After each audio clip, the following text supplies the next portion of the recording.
change is difficult. You deal with that all the time, right?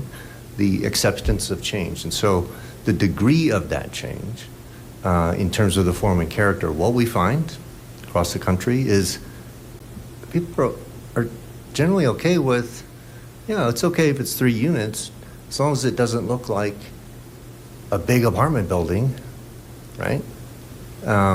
And there are ways to do that.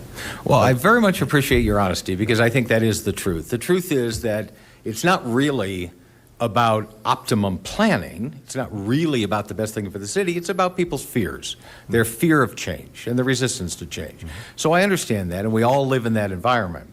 But I do think it's really important that we don't lose sight of those goals. Single-family residential, we now know, after 100 years of Euclidean zoning, is the worst, least sustainable type of housing there is. It's the most expensive. We have this massive infrastructure.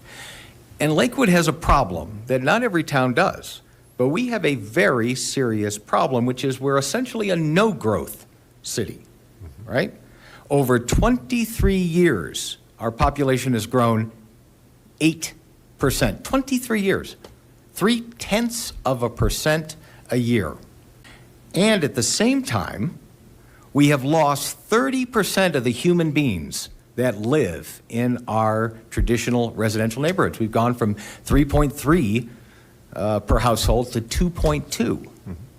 So the great challenge, it's not a question of saying, boy, this is great, let's make sure we maintain it.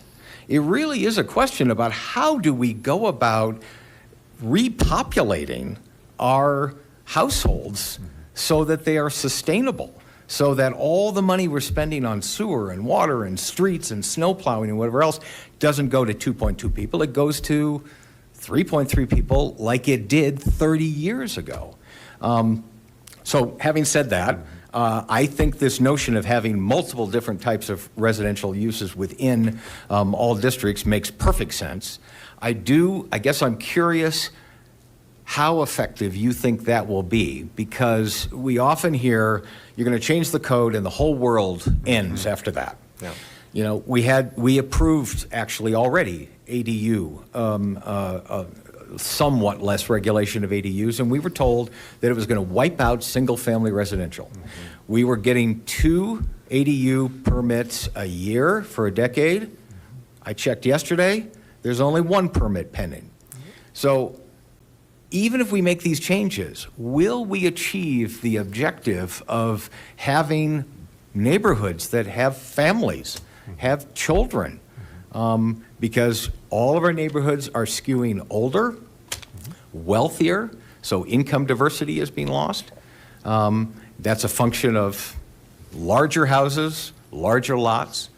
So I guess I'd just be curious, do you have a sense, if we do adopt changes along the lines you're suggesting, will we actually achieve the kinds of results we need to achieve here, and over what horizon?